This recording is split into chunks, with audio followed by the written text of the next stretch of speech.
basahin ng napakaigsing manifestasyon po. The gentleman may proceed with his manifestation. Maraming salamat po. A'udhu billahi minasyaitanir rajim. Bismillahirrahmanirrahim. Alhamdulillah rabbil alamin.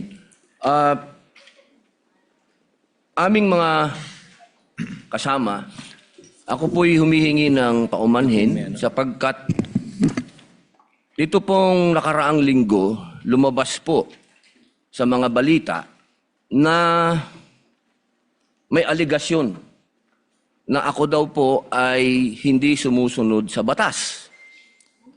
Ito po ay nakalulungkot para sa isang senador, sa isang senator judge, ang masabihan na hindi sumusunod sa batas. Samantalang nung tayo po ay merong mahal na saksi dito, pinaalala po natin sa kanya na harapin ang batas. Noong nakaraang linggo, ang atin pong kaibigan na ombudsman, ang sinabi po ng mahal na ombudsman na ako daw po ay hindi sumunod sa kanilang pasabi na mag-file ng aking counter affidavit. Nakakalungkot po ito sapagkat hindi po ito totoo. Inaamin ko po sa inyo, kung ICC lang, hindi po talaga ako susunod. Hindi ako magpapasakop sa ICC. Pero dahil ginagalang ko po ang ombudsman, dahil siya po ay aking kaibigan na itinuturing, dahil nagkaroon na po kami ng napakahabang kwentuhan sa aking opisina nung siya po ay kalihim ng hustisya, nag-file po kami. Ito po, hawak ko po ang original. Dahil sa akin po, importante ang original. Ito po ang original, nakalagay po dito. Nag-file ako. Nakalulungkot po na pati ang media ay nakikisama sa ganitong klasing propaganda na ang isang senador ay hindi sumusunod sa batas. Isang senator judge. Ito po, maaari ko po kayong bigyan ng kopya, mga mahal kong kasama, para mapatunayan na hindi ko po kayo ilalagay sa kahihiyan. Ako po ay nag-submit ng aking counter affidavit. At ganun din po, humihiling din po ako sa aking mga kasama, lalong-lalo na po sa aking kaibigan, Ginoong Pangulo, na sa mga ganitong pagkakataon, hinihingi ko po na tulungan din po ninyo kami. Na maipaliwanag din po namin sa media na meron din po kaming mga pagkakataon na ipagtanggol din ang aming sarili at kami wag husgahang kaagad na kami hindi sumusunod sa batas. Yun lamang po, Ginoong Pangulo at tagapangulong hukom. Maraming salamat. Senators Erwin Tulfo, Senator Judge Alan Cayetano, thereafter Senator Judge Tito Soto are recognized. What is your pleasure, Senator Judge Erwin Tulfo? Mr. Presiding Officer, Senate President, ladies and gentlemen, this impeachment court was established to try the Vice President of the Republic. Ang punto ko po rito, kasi napapansin ko po ilang araw na nagagamit po natin ang impeachment court, ang oras po ng impeachment court sa pagpapaliwanag. Naintindihan ko po ang posisyon ng aking kaibigan, si Senador Robin Padilla, yung kanya pong frustrations. Pero gusto ko lang po sana ipaalala sa ating presiding officer, sa ating pong Senate President, at matanong ano po ba ang ating ginagamit na rules ngayon? Pwede po ba yung mga problema po labas sa impeachment court na ito o labas sa kaso ng Vice President ay dadalhin natin dito? Di po ba ang korte na ito na itatag para po sana kay Vice President at kay Vice President lamang? Mga ebidensya, mga testimonya, mga pahayag patungkol lamang po sana sa impeachment ng Vice President. Kasi dito pong mga nagdaang araw, Mr. Presiding Officer, Senate President, mga kasama, napansin ko po na nagagamit ang oras po ng impeachment court sa pagtatanggol po ng mga nakaraang araw ng sarili, ng ilan sa mga kasamahan natin, sa mga akusasyon. This is not the right forum and the right venue and not the right time to explain your situation. Kung gusto po ninyong mag-eksplika ng inyong mga saloobin, problema, maaari naman po ninyong gawin yan sa labas po ng oras ng impeachment court. Maaari pong sa press conference, nandyan naman po ang Senate media. Anytime po, nandoon sila sa Senate briefing room, press briefing room. Maaari din po sa Facebook o sa YouTube magpaliwanag. Huwag po nating gamitin ang oras ng impeachment court sa pagpapaliwanag o sa pagtatanggol ng ating mga sarili simula pa po noong nakaraang linggo.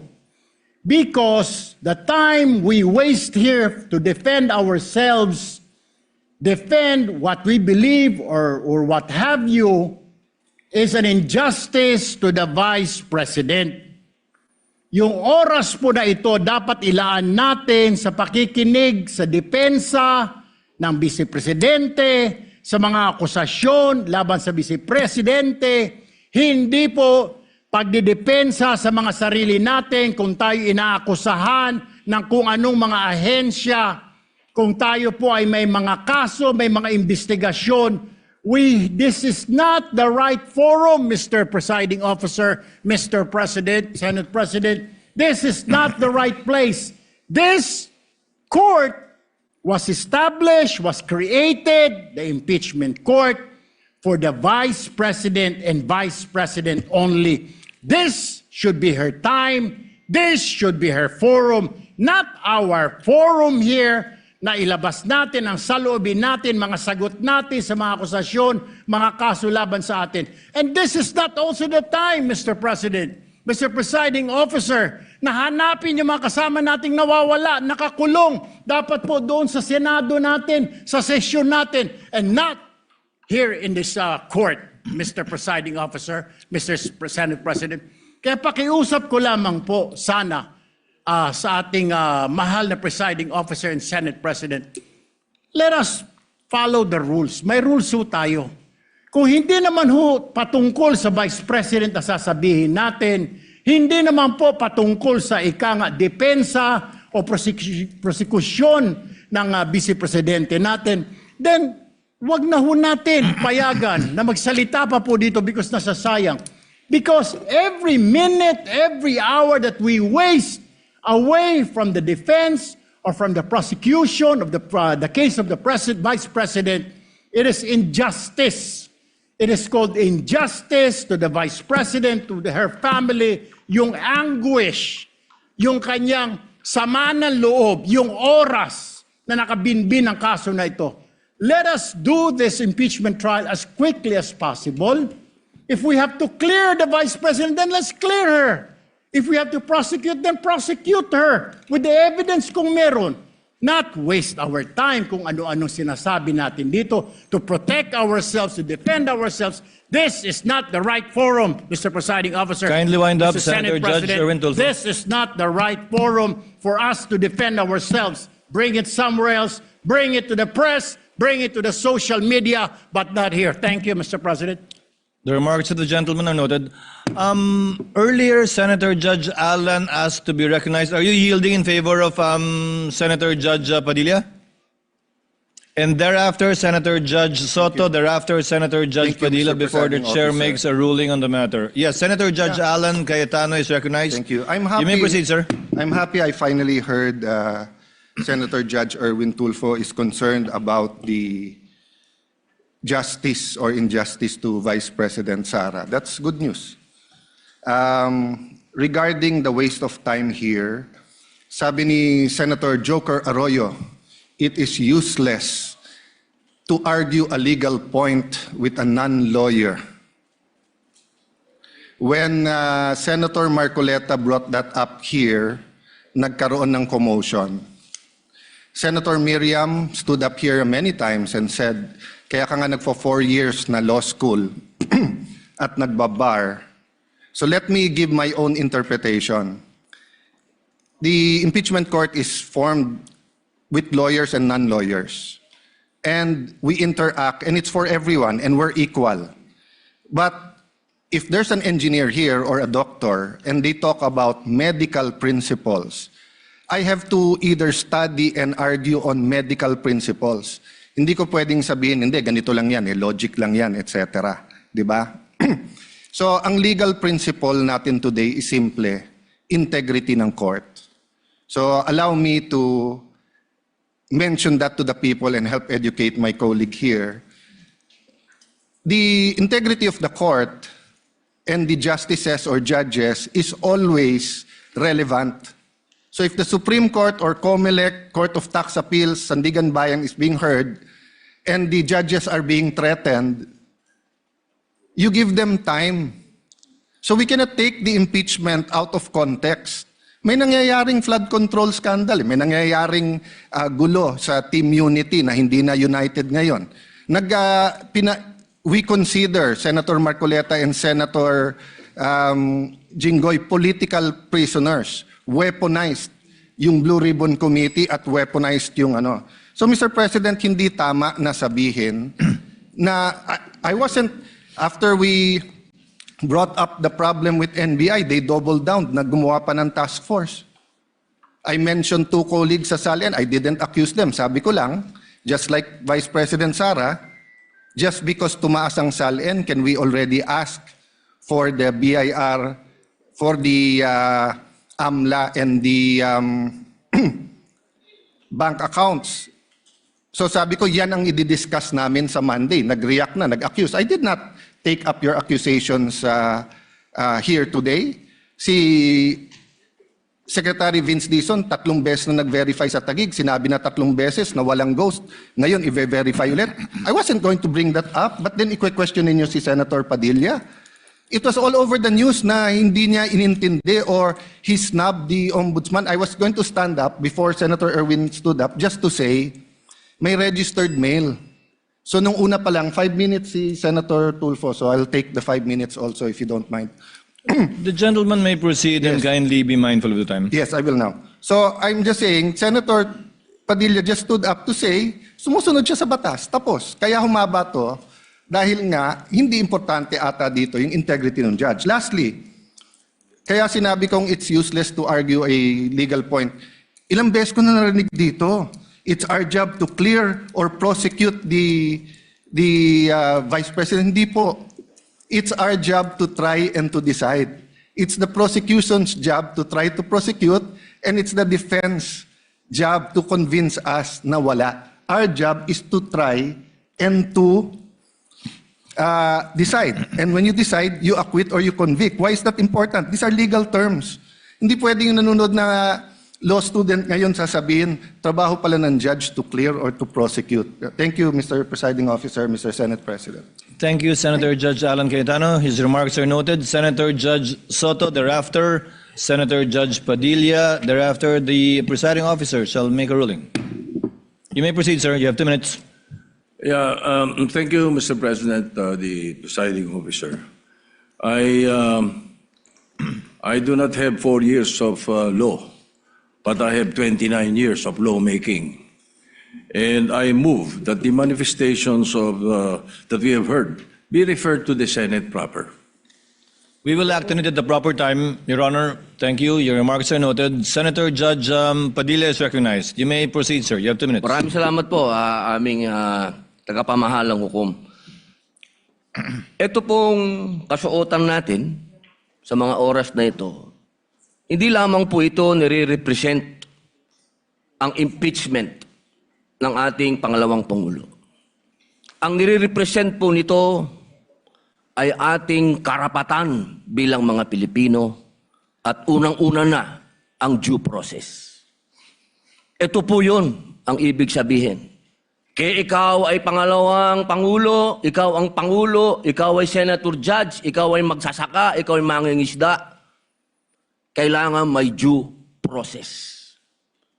Yung pong nangyari sa akin, na ako po ay nahusgahan na kaagad bilang Senator Judge, ang Pinaglalaban po natin integridad ng korte na ito at ng mga senator judge. Kaya sana po wag nating kalimutan na ang bawat Pilipino ay may karapatan, lalong-lalo na sa usapin na ikaw, ako, sa oras na ito, ay senator judge. Yun lamang po, napakaiksi lang. Due process, mga mahal kong kaibigan, mga mahal kong kababayan, maging prosecution, maging defense, sa ating lahat, wag nating kalimutan, pantay-pantay tayo sa batas. Maraming salamat po. Senator Judge Pangilinan, what is your pleasure, sir? Yes, just a very quick manifestation, Mr. Presiding Officer. Earlier, former Senate President Soto moved that these matters be referred to the Senate. This is precedent, actually. During the Estrada impeachment trial, the father of Senator Cayetano Alan, Senator Rene Cayetano, made a manifestation regarding a case that was supposedly being prepared, a criminal case to be filed against him. It was raised in the impeachment court, but ultimately the impeachment court agreed that the manifestation was referred to the Senate as a legislative body. So there is precedent for this. Yes, the court allowed then Senator Rene Cayetano to make his manifestation, but eventually it was resolved that the matter be referred to the Senate as a legislative body. So we share. We move for the previous. Yes, we move. We call for the previous question, Mr. President. Senator Judge Cayetano? I think the presiding officer ruled that we will take it up later on, but if Senator Judge Pangilinan will insist, then I have to object on a point of order. Rule 6 says, the last part, the provisions of the rules of the Senate and the revised rules of court shall apply suppletory whenever applicable. And in the rules of the Senate, whenever the senator feels threatened or anything happens, whether pinatayan ng aircon, whether may nakatutok na barel or sinaran ng pinto, he can rise on a point of personal and collective privilege. We didn't do that para umikli. Now, if we're going to argue today, rather than ask them about due process, with a simple manifestation from Senator Padilla na hindi totoong binabastos o binabaliwala ang ombudsman, registered mail lang, kaya hindi pa nadagdag. So, hindi kami ang nagwe-waste ng time. We can have a caucus, we can talk about it. You want to debate that now? With the permission of Senator Judge Pangilinan, to abbreviate the proceedings, May I just, Mr. President, because I was alluded to, Mr. President. May I just very quickly, Mr. President, Rule 6 on... you may proceed, sir. Thank you, Mr. President. Rule 6 of our impeachment rules, Mr. President, which was quoted by Senator Cayetano as being suppletory. Mr. President, that refers to evidence, rulings on evidence in the impeachment trial. It does not refer to privileged speeches. Therefore, the suppletory nature of the rules of court, as well as the Senate rules, refer to matters pertaining to evidence and no other, Mr. President. But in the spirit of liberality, we will allow that. That's precisely why we did not object when he spoke last week. But let us not abuse the liberality of this court, Mr. President. With the permission of Senator Judge Tulfo Erwin, the chair will make a ruling because I believe it is also his position not to prolong this matter in discussing collateral matters not pertaining to the articles of impeachment that we are hearing and trying before the impeachment court. The chair rules that the manifestation of Senator Judge Padilla shall remain in the records. We cite as a precedent to the precedent mentioned by Senator Judge Pangilinan, where the speech of the late former Senator Rene Cayetano was not expunged from the record, but referred to the Senate as a legislative body where it may be taken up. I ask the indulgence of the parties to this case. Wala po kasi kaming sesyon. Ito lang po ang pagkakataong nakakapagsalita at nagkikita-kita kami habang recess kami. Pero umaasa ako, within hearing distance of my colleagues, na kapag ka nag-resume na po ang Senado sa susunod na linggo matapos ang sona ng Pangulo, may pagkakataon na po ang bawat miyembro ng Senado bilang senador, hindi bilang senator judge, na mailabas yung mga hinaing o anumang nais nilang sabihin kaugnay sa anumang nagaganap o nangyayaring hindi tama sa kanila o ginagawa laban sa kanila. And that, I think, is the proper forum for us to ventilate, discuss, look into, and if necessary, investigate the allegations and or accusations against senator judges in their capacity likewise as senators. So ordered. Officer. What is the pleasure of Senator Judge? I will just Cayetano? manifest, I correct myself, it was stamped, not registered mail. And since I agree with the ruling, I will not anymore argue the Thank you, other sir. rule that correlates with Rule 6. Thank you. Thank you, sir. Noted that it was stamped. The Senate President, thereafter, Senator Judge Erwin Tulfo. Thank you, Mr. Presiding Officer. Hopefully, we can move on after the manifestations of the gentlemen. Let me appreciate and thank the ruling of the Presiding Officer to refer the manifestations as well as the comments of our colleagues to the Senate, acting as a legislative body. 8 days na lang po ay magko-convene na ang Senate at doon rin ho natin pag-uusapan itong mga mahalagang bagay na pag-usapan ho natin ngayon. At kanina po ay narinig ko po yung komento ng ating kasamaan si Senator Romy Padilla. At ito po yung mga bagay na dapat rin po nating talakayin pag nagbukas na po ang Senado in 1 week's time. So with the indulgence of our colleagues, importante ho yung oras ng trial sa mga darating na panahon. Nasabi ko nga nung mga ilang araw na mahaba pa yung ating dadaanan. Ito ay 7th day pa lang out of the 102 days na dadaanan ho natin. Kaya bawat oras, bawat segundo ay napakalaga. At nagpapasalamat po ako sa ating mga kasamahan dahil po sa kanilang masusing pag-participate ho dito sa ating impeachment. Pero dadating rin po tayo doon sa pagtatalakay nitong mahalagang issue pagbukas po ng Senado. Maraming salamat, Mr. Presiding Officer. Senator Judge Erwin Tulfo, briefly, sir, so that we can proceed to the matter on hand. Very quickly, Mr. Presiding Officer, can we start now, sir? I was about to, sir. Thank you, sir. We wasted 26 minutes for nothing. Thank you po. Proceeding now to the matter on hand. The presiding officer already made the ruling, referring it to the Senate as a legislative body, Senator Judge Soto. Without expunging it from the records, let it remain there. We will now proceed on the matter at hand. We now resume consideration of the prosecution's requests for the issuance of subpoenas duces tecum number 1 for the banks and the Anti-Money Laundering Council on one hand, and to the Bureau of Internal Revenue on the other. And as previously agreed and discussed not only in caucus but also directly by the presiding officer with some members, Chair will now recognize, as I understand, Senator Judge... Ikaw ba una? Senator Judge Alan or Senator Judge Villanueva? Or Senator Judge Pia? Who would want... No one's raising their hand, that's why I don't know who... Senator Judge Villanueva is recognized. You may proceed, sir. Thereafter, Senator Judge Pia Cayetano. Thereafter, Senator Judge Alan Cayetano. You may proceed, sir. Thank you, Mr. President. Thank you, Mr. Presiding Officer. As much as I am more than willing to give way to our dear colleagues.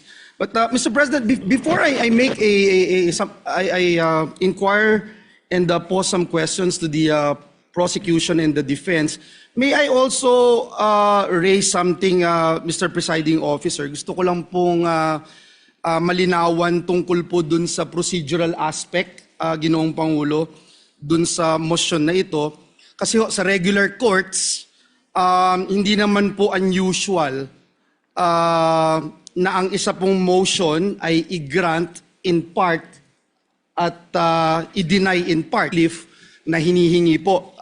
Ginoong Pangulo. So, pwede ko po bang malinawan lang, Mr. Presiding Officer, tama po bang sabihin ganun din yung kapangyarihan ng ating impeachment court? Maaari po ba na suriin ang bawat hinihinging sabina ng magkahiwalay at magpasya po batay sa legal at factual basis ng bawat isa sa halip po na tratuhin ang buong motion bilang isang all or nothing proposition? Tatratuhin ng hukumang ito bilang nag-iisang motion ang tag-isang motion na inihain ng prosecution. They only filed 2 motions, Senator Judge Villanueva, and the court will act on these 2 motions separately, regardless of the number of issues or sub-issues underneath each motion. The reason is simple, because the court should be a passive body. By amending the motion into several parts and voting on it separately, we are essentially acting as if we were one of the parties. In voting for or against the grant of the motion, we should take into consideration all of the factors that may be raised for or against it. And it may be cited by the Senator Judge in explaining his vote or voting for or against it. Pangalawa po, bilang mga hukom, hindi tayo pwedeng masyadong aktibong makilahok sa paraan ng mga motion which is essentially a relief being asked for by a party sa pamamagitan ng paghahati ng mga motion na yan para pagbotohan ng hiwa-hiwalay. And there is precedent insofar as this position taken by the presiding officer is concerned. In the impeachment of the former Chief Justice, late former Chief Justice Corona, where then Senate President, presiding officer Enrile ruled that the ruling of the chair on motions are indivisible and may only be appealed in toto and not in part. Thank you, Mr. Presiding Officer. And it's clear to me now, despite the fact, Mr. Presiding Officer, Your Honors, that if there would come a time na, for example, sa isang sabina, may sinasabina na sa asawa o sa korporasyon o korporasyon na hindi naman relevant at material doon sa kaso, yun lang po, Ginoong Pangulo, ang ating nagiging reservation tungkol po dito. Ngunit naging malinaw po sa akin na magiging isang desisyon lamang doon sa dalawang motion na inihain. Tag-isang desisyon kada motion, pero pwede, gaya ng nasabi ng kagagalang-galang na hukom na senador, na pwedeng hindi ibigay yung lahat ng korteng ito. Pwedeng iba lamang, parte lamang, at hindi eksakto ng hiningi niya. Pero yun ang pagpapasyan na bilang isang nag-iisang motion. Marami pong salamat. Naging mas malinaw po sa kinatawan na ito ang